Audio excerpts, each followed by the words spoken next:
For today's video ay guys, na ako mga dunggan dating sa kilid-kilid guys nga ilang ginaingon nga dili daw sila mabuto kung way kwarta, tapos kung walay ayuda. Ilang ginaingon kung kinsa ang mohatag nga kwarta sa amo mo tong butohon. Ito pa karon kay high tech naman ang panahon karon, di sila mabuto kung way kwarta. Kung sa tong mohatag mo tong ang butohon nila. Pero kung tan-awon ka ani mo, dili man sa kwartahay guys.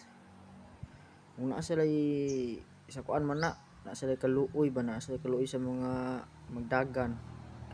Lahi naman gud karon guys kay kuan na ba. Karang kwarta-kwarta na, ayo-ayuda na, maudira, da sila mag-init. So mo ang mga guys. Salamat sa inyo ha.